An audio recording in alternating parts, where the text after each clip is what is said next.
ମୁଁ ଏତେ ଦିନ ପରେ ପାଠ କାହିଁ ପଢ଼ିଲି ଆପଣମାନେ ଦେଖିକି ସକ୍ ହେଇଗଲେ ନା। Hello everyone, good morning, welcome back my mini blog. ଆଜି ମୁଁ ସକାଳୁ ଉଠି ଦେନ୍ କାମ ସାରିକି ବ୍ରେକଫାଷ୍ଟ ସାରି ଦେଖିଲା ବେଳକୁ ମାଇଁ ଆସିଥିଲେ।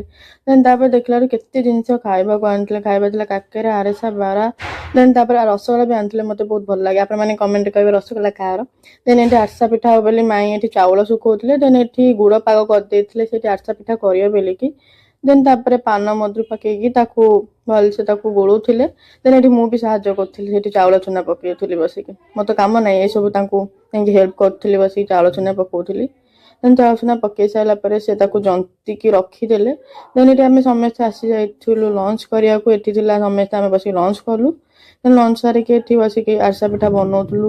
ଆମର ତ ଏଠି ଆରିସା ପିଠା କୁହନ୍ତି, ଆପଣମାନେ ସେଠି କ'ଣ କୁହନ୍ତି ଆପଣମାନେ କମେଣ୍ଟରେ କହିବେ।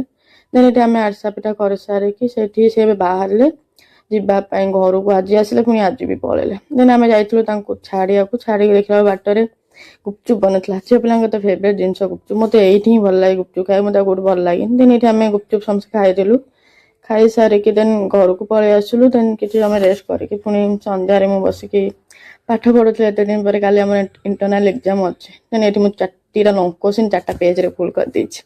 ଦେନ୍ ଏଠି ପାଠ ପଢ଼ା ସରିଲା। ଏଠି ଭାବୁଥିଲି ଲାଇଫରେ ତ କିଛି ହଉଛି କି ନା, ପାଠ ପଢ଼ା ବି ହଉନି। ପାଠ ପଢ଼ାଟା ବହୁତ କଷ୍ଟ ମୋତେ ଯାହା ଲାଗୁଛି। ଏଠି ମୁଁ ଖାତା ଧରିଲି ବସିକି ମୁଣ୍ଡରେ ମାରିଲି କାଳେ ପାଠ ବସିଯିବ ମୁଣ୍ଡରେ। ଛାଡ଼, ପାଠ ନ ପଢ଼ିଲେ ପାଠ କେମିତି ମୁଣ୍ଡରେ ପଶିବ। ଦେନ୍ ଏଠି ପାଠ ପଢ଼ା ସାରିଲି। ଏମିତି ଥିଲା ଆଜିର ଦିନ ଭିଡ଼ିଓ। କାଲି ଦେଖାହବ। ଟାଟା। ଆପଣମାନେ ପ୍ଲିଜ୍ ସବସ୍କ୍ରାଇବ୍ କରିଦିଅନ୍ତୁ।